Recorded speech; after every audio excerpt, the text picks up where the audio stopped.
It was supposed to be an ordinary school day.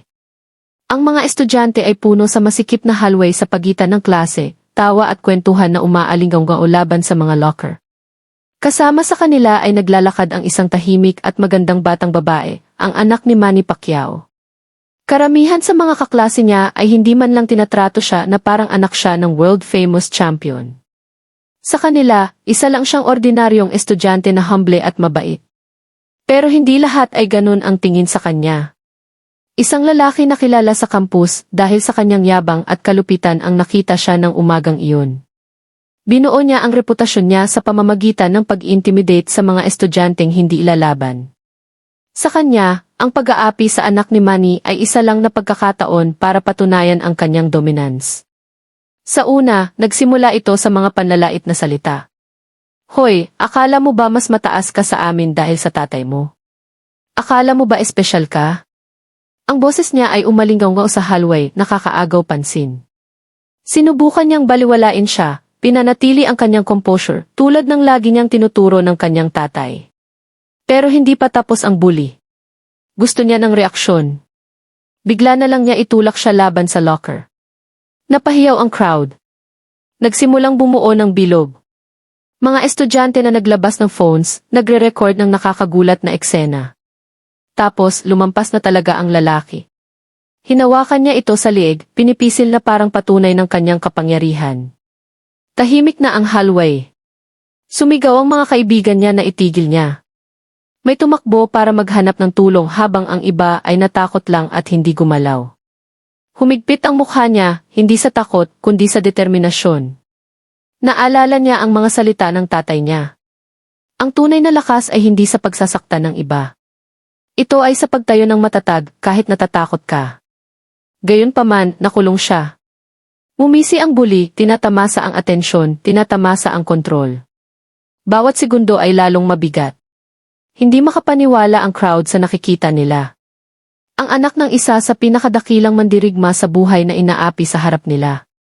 At dumating ang sandali na walang inaasahan. Patuloy ang pagre-record ng cameras. Lumakas ang bulungan. At malalaman na ng buong mundo na kapag ginulo mo ang anak ni Manny Pacquiao, hindi ka lang nakikipag-ugnayan sa ordinaryong babae. Pero ang hindi inaasahan ng bully ay sino ang susunod na darating. Humigpit pa ang hawak ng bully sa liig niya, pinipindot ang kanyang lalamunan. Sumigaw ang mga estudyante sa paligid sa gulat, pero wala man lang lumapit. Ang hallway na dating puno ng kwentuhan ay ngayon ay puno ng mabigat na katahimikan, nasisira lamang ng mga hiyaw at mabilis na yabag ng mga tumatakbo para maghanap ng guro. Nanlaki ang mata niya, pero hindi siya sumigaw. Ayaw niyang bigyan siya ng satisfaction na iyon. Nanatili siyang matatag kahit dumadaloy ang takot sa kanyang mga ugat. Sa loob-loob niya, hinawakan niya ang mga turo ng tatay niya. Ang dignidad ay iyong kalasag. Kahit sa pinakamadilim na sandali, huwag hayaang magnakaw nito ang iba. Pero ang dignidad lang ay hindi sapat para makawala siya. Mumisi ang bully, hinigpitan pa ang hawak. Ano ba problema? Nasaan na ang champion dad mo ngayon? Wala siya para iligtas ka. Ang boses niya ay puno ng yabang, ang mga salita ay umalinggaw sa frozen na crowd. Mas mataas na ang itinaas ng mga phones. Dose-dose ng estudyante ang nagre-record. Ang mga mata ay lumilipat sa pagitan ng bully at ng batang babae na lumalaban para manatiling kalmado. May mga bulong-bulungan ng nerbiyos. Hindi ba iyan ang anak ni Pacquiao? Wait, totoo ba to? Siguradong magvi-viral to online pero walang sumagip. Natakot sila. Sumigaw ng desperado ang mga kaibigan niya, bitawan mo siya. Basag ang boses nila sa gulat, pero tumawa lang ang bully, hindi bumibitaw ang hawak. Lasing sa atensyon, bulag sa ego niya. Para sa anak ni Manny, parang oras ang bawat segundo. Naramdaman niya ang bigat ng bawat camera lens sa kanya. Bawat hininga na ninakaw ng yabang ng bully. Gayunpaman, hindi siya bumigay. Sa halip, tinitigan niya ito, hindi sa takot, kundi may apoy na hindi niya inaasahan. Naramdaman din iyon ng crowd. May kakaiba sa kalmadong paglaban niya na nakakabagabag kahit sa mga nanonood. Lumakas ang bulungan.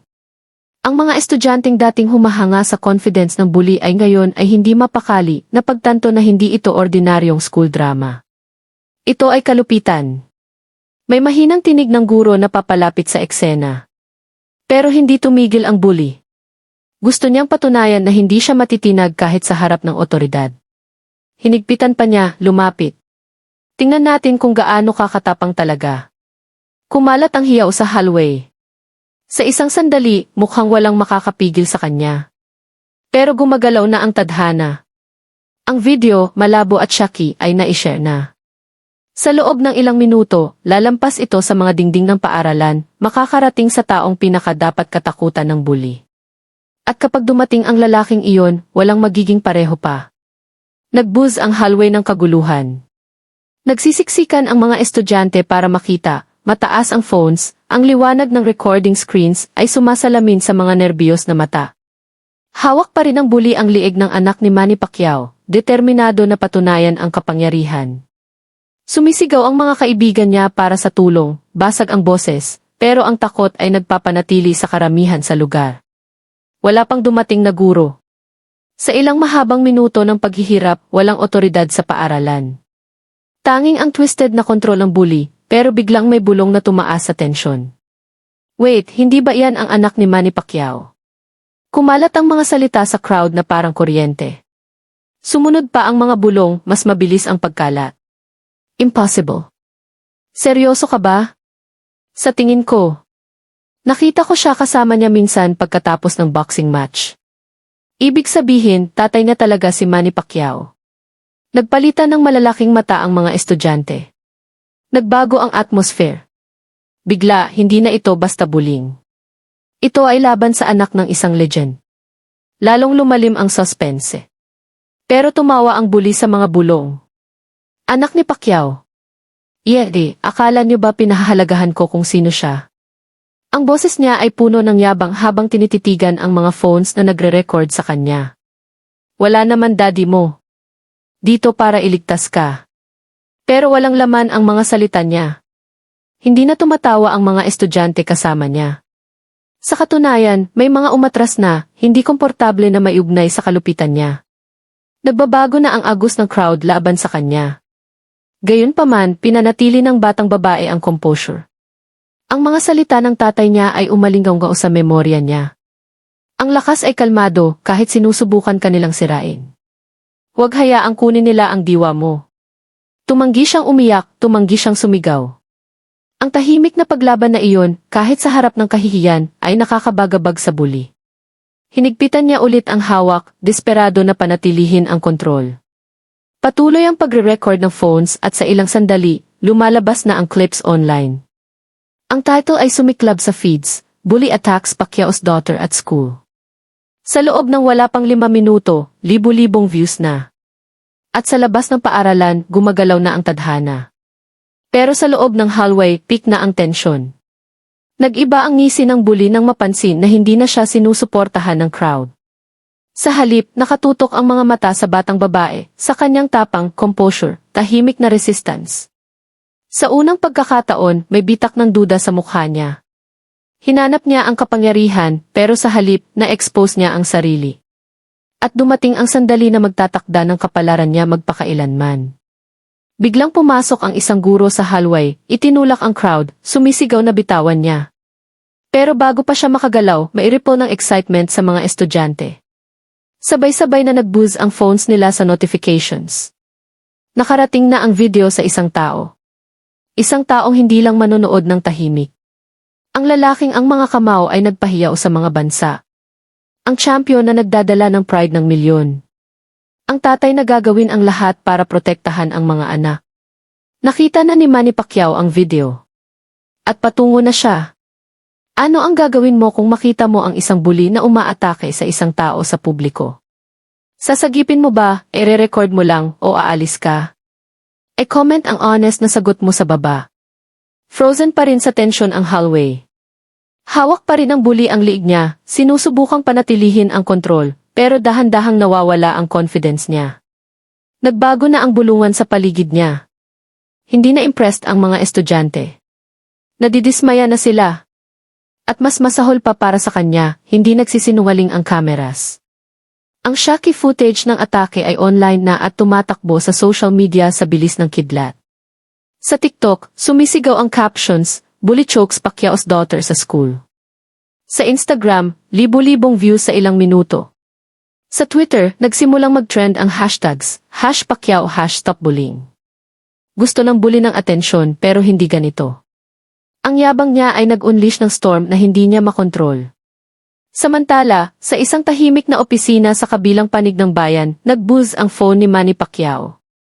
Sa una, akala niya fan messages ulit, pero nang buksan niya ang video, tumigil ang puso niya. Doon sa maliit na screen ay ang anak niya, nakasandal sa locker, ang kamay ng bully sa lig niya, namumula ang mukha pero defiant. Narinig niya ang sigawan ng mga estudyante sa background. Nakita niyang tumanggi siyang bumigay. Humigpit ang panga ni Manny. Ang champion na minsang lumaban sa pinakadelikadong fighter sa mundo ay ngayon ay nahaharap sa pinakamahirap na tanawin sa buhay niya. Ang anak niya sa ilalim ng atake. Sa isang sandali, ipinikit niya ang mata. Nag-init ang galit sa dibdib. Pero sa ilalim nito, nag-solidify ang resolve ng isang tatay. Hindi ito tungkol sa boxing. Hindi ito tungkol sa pride. Ito ay tungkol sa pagprotekta sa anak at pagtuturo sa mundo ng leksyon tungkol sa lakas at respeto. Hindi na nag-aksaya ng segundo si Manny. Tumayo siya, commanding ang presence kahit tahimik. Ang team niya, nakaramdam ng urgency sa mata niya, tinanong, "Ano ng problema, champ?" 4 na salita lang ang sinabi niya. "Kailangan niya ako." Balik sa paaralan, umabot na sa breaking point ang tensyon. Nagmakaawa ang guro sa bully na bitawan siya, pero hawak pa rin niya, ang pride ang nagpapagatong sa stubbornness. Mahina na ang buo ng crowd, dangerous na sign para sa kanya. Ang audience na dating nagbibigay sa kanya ng power ay naging jury na niya. Tapos, bumukas ang mga pinto sa dulo ng hallway. Nag-unat ang liig ng mga estudyante, may nakatayo sa tiptoes para makita kung sino. Ang tunog ng yabag ay umalinggaw-ngaw, mabagal, sadya, bawat hakbang ay lalong mabigat. Kumalat ang hiyaw na parang apoy. Impossible. Si ba iyon? Hindi pwede. Pero siya nga. Si Manny Pacquiao mismo ang naglalakad sa hallway na yon. Nakalock ang mata niya sa isang bagay lang, sa anak niya. Nagbago ang hangin. Sa wakas, nawala ang ngisi ng bully, pinalitan ng takot na hindi niya maitago. Hindi kailangan itaas ng legendary fighter ang kamao. Ang presence niya lang ay sapat para patahimikin ang buong paaralan. At kahit kilala siya bilang isa sa pinakadakilang boxer sa history, sa sandaling iyon hindi siya champion, hindi senador, hindi celebrity. Siya ay isang tatay. Isang tatay na dumating para tumayo sa pagitan ng anak at ng taong nangahas na saktan siya. Kung ikaw si Manny Pacquiao na pumasok sa hallway na iyon, haharapin mo ba ng direkta ang bully o hayaan mo ang school na bahala? I-comment ang choice mo sa baba. Tahimik na ang hallway. Hindi ang katahimikan ng kapayapaan, kundi ang mabigat, nakakasakal na katahimikan bago ang bagyo. Ang yabag ni Manny Pacquiao ay umalinggaw sa tiled floor habang lumalapit siya. Bawat hakbang ay may bigat ng mga dekada sa ring. Bawat laban, bawat tagumpay, pero iba ito. Hindi ito laban para sa sinturon o glory. Personal ito. Naghiwalay ang crowd na parang sa instinkto. Ibaba ng mga estudyante ang phones, may nanginginig sa disbelief. Nagtabi ang mga guro. Walang kailangang announcement. Alam na ng lahat kung sino ang dumating. Natigilan ang bully, hawak pa rin sa liig niya. Ang dating arrogant na ngiti ay naging pagkalito at takot. Sa unang pagkakataon noon, napagtanto niyang hindi siya ang pinakamalakas sa kwarto. Tumingala ang anak ni Manny, nagkatinginan sila ng tatay. Dumaloy ang ginhawa sa mukha niya. Hindi na kailangang magsalita. Nandyan na siya. Yun ay sapat na. Tumigil si Manny, ilang hakbang lang ang layo. Matalim at matatag ang tingin pero kalmado ang boses. Halos masyadong kalmado. Bitawan mo siya. Nagdalawang isip ang bully, ang pride ay nakikipaglaban sa takot. Sa isang split second, naisip niyang panindigan, mag-save ng face sa harap ng classmates. Pero overwhelming ang presence ni Manny. Hindi lang dahil sa reputasyon bilang fighter. Ito ay ang aura ng isang lalaking nakatingin sa mga higante at hindi natinag. Lumuwag ang hawak ng lalaki at lumabas ang anak ni Manny, hinimas ang liig ng marahan.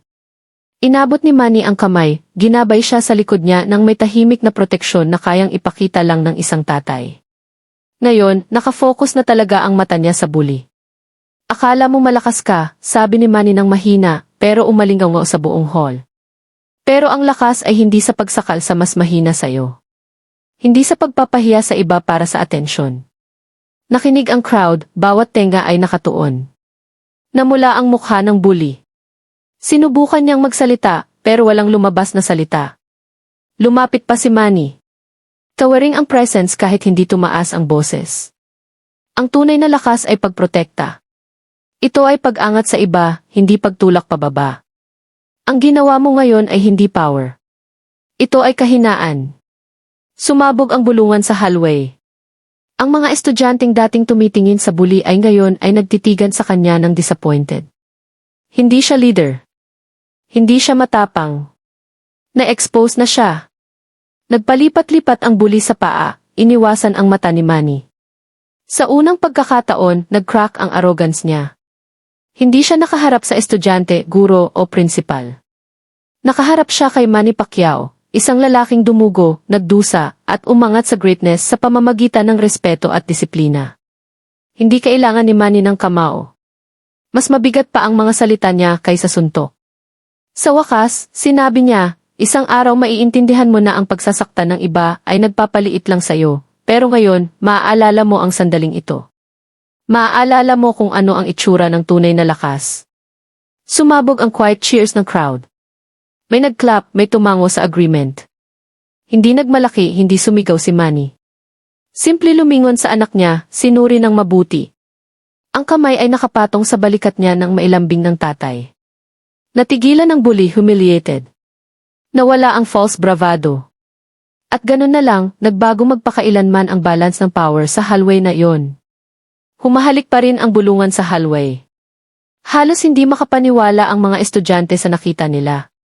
Si Manny Pacquiao, ang People's Champion, isang legend sa boxing world, ay nakatayo mismo sa paaralan nila, ipinagtatanggol ang anak.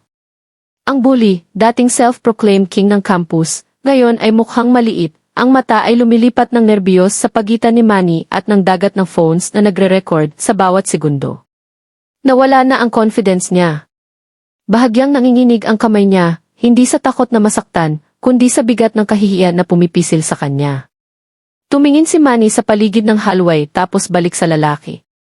Kalmado ang ekspresyon, hindi galit, pero puno ng authority ng isang taong nakakuha ng respeto sa bawat sulok ng mundo. Gusto mo na tingnan ka ng lahat, sabi ni Manny, matatag ang boses. At ngayon, tinitingnan ka na nila. Pero hindi dahil sa lakas mo. Dahil sa kahinaan mo. Nagbulungan ang mga estudyante, patuloy na mataas ang phones. Bawat salitang sinabi ni Manny ay nakukuha, na-i-share, at tumatakbo na sa internet. Nilunok ng mabigat ang bully, shattered ang pride. Sinubukan niyang magsalita, halos bulong lang. Hindi ko sinasadya. Itinaas ni Manny ang kamay ng marahan, pinatahimik siya. Pakinggan mo. Nakalaban ko ang pinakamagagaling na fighter sa mundo. Mga lalaking mas malaki, mas mabilis, mas malakas kaysa sa akin. Pero ang pinakamahirap na laban ay hindi sa ring. Dito, itinuro niya ang dibdib niya sa puso. Ang tunay na tapang ay hindi sa pagsasaktan ng mahina. Ito ay sa pagprotekta sa kanila. Parang sermon ang mga salita niya sa hallway. Ang mga estudyanteng dating tumatawa sa bullying ay ngayon ay mukhang nahihiya. Tumango ng solemn ang mga guro sa gilid. Kahit ang anak ni Manny sa tabi niya ay nakatayo ng mataas ang ulo na may pride. Ibaba ng bully ang tingin, hindi makatingin kay Manny. Ang katahimikan ng hallway ay nagsasabi ng lahat. Tapusin na ang ring niya ng intimidation. Pinakalambot ni Manny ang tono, pero may bigat pa rin. Bata ka pa. Pwede kang magbago. Pero kung patuloy mong pipiliin ang landas na to, pagsasaktan, pagpapahiya, pagsira sa iba para sa saya, hindi ka kailanman rerespetuhin. Matatakot sa'yo, pero ang takot ay marupok. Ang respeto ay panghabang buhay. Nalugmok ang balikat ng lalaki. Sa unang pagkakataon, mukhang bata na siya kaysa monster. Nawawala, nahihiya, exposed. Nagsimulang mag-clap ang crowd. Hindi ang wild applause ng fans sa laban, kundi ang steady irregular ng agreement. Itinaas ng mga estudyante ang boses. Tama siya. Ang respeto ang tunay na lakas. Walang bullying na. Nagbago ang atmosphere. Ang nagsimula bilang sandali ng kalupitan ay naging leksyon na hindi malilimutan ng buong paaralan at malapit na ng buong mundo. Lumapit si Manny sa anak niya, hinawi ang hibla ng buhok mula sa mukha. Okay ka lang ba? Tanong niya ng mahina. Tumango siya, may maliit na ngiti na sumilip sa shaken na ekspresyon. Inilagay niya ang protective arm sa paligid niya, pinoprotektahan siya mula sa crowd. Tapos, sa huling tingin sa bully, ibinigay niya ang closing line na mag-i-echo sa labas ng mga dingding na iyon. Huwag mong ipagkamali ang kabaitan bilang kahinaan. Ang mga lumalaban para sa iba ang pinakamalakas sa lahat. At sa ganun, ginabay ni Manny ang anak niya palayo, iniiwan ang katahimikan na napakalakas na tumitimbang sa bawat puso sa kwarto. Natigilan ang bully, puno ng kahihiyan. Nagsalita na ang legend. Natatakan na ang leksyon. Sa oras na lumabas sina Manny Pacquiao at ang anak niya sa paaralan, nagsimula ng manood ang mundo. Mas mabilis pa sa apoy ang pagkalat ng video ng confrontation. Sa loob ng ilang oras, nag-dominate ito sa bawat social platform. Milyon-milyong tao ang nag-click, nag-share, at nag-comment sa disbelief. Sumiklab ang headline sa screens. Bully attacks Manny Pacquiao's daughter. Ang tugon ng champion ay nagulat sa mundo. Milyon-milyong views ang clips ng hallway moment. Ang kalmado pero commanding na salita ni Manny ay inuulit-ulit. Ang tunay na tapang ay hindi sa pagsasaktan ng mahina. Ito ay sa pagprotekta sa kanila. Nag-share ang fans, parents, athletes, at kahit world leaders ng clip. Pinupuri si Manny hindi lang bilang fighter, kundi bilang tatay at role model. Dumaloy ang comments. Kaya laging champion si Manny sa loob at labas ng ring. Ang respeto ay panghabang buhay. Ang takot ay mabilis mamatay. Kailangang makita to ng bawat bully sa mundo. Samantala, nagbago ng baligtad ang buhay ng bully. Sa paaralan, gumuho ang reputasyon niya overnight. Ang mga estudyanteng dating sumusunod sa kanya ay iniiwasan na siya. Malubhang pinarusahan siya ng mga guro, at ang pamilya niya, nahihiya sa behavior niya, napilitang harapin ang kahihiyang dinala niya. Ang arrogance na dating nagpapatawa sa kanya ay pinalitan ng katahimikan. Siya na ang halimbawa na walang gustong sundan. Para sa anak ni Manny, iba ang kwento. Kinabukasan, naglalakad siya sa hallway ng mataas ang ulo, sinusuportahan ng classmates na ngayon ay nakikita siya hindi bilang victim, kundi bilang sobrang tapang. Hindi siya umiyak, hindi bumigay, at ang tahimik na lakas na iyon ay nag-inspire sa buong henerasyon ng estudyante. Tungkol naman kay Manny, tumanggi siyang magmalaki. Nang tanungin siya ng reporters tungkol sa insidente, simple lang ang sinabi niya, hindi ako proud na nangyari ito. Walang tatay na gustong makita ang anak na inaatake. Pero proud ako na nanatiling malakas ang anak ko. At sana ay matuto tayong lahat na ang kabaitan ay hindi kahinaan. Dapat nating buuin ang mundo kung saan mas malakas ang respeto kaysa takot. Naging rallying kiisi ang mga salitang iyon. Inimbitahan siya sa mga paaralan para magsalita tungkol sa bullying. Ipinapakita ng mga magulang ang video sa mga anak bilang leksyon. Sinabi rin ito ng mga fighters, athletes, at celebrities. Hindi na lang ito tungkol sa hallway fight. Naging simbolo ito, isang paalala na kahit ang mga legends tulad ni Manny Pacquiao ay hindi nanalo sa kamao lang, kundi sa puso, kababaang loob at tapang. Sa huli, nahumble ang bully, natuto ang paaralan at naalala ng mundo ang timeless truth. Ang respeto ang pinakadakilang tagumpay sa lahat. Kung naniniwala ka na walang dapat husgahan, apihin, o tratuhin ng masama, ay type ang key respect sa comments at mag-subscribe para sa higit pang inspiring stories tulad nito.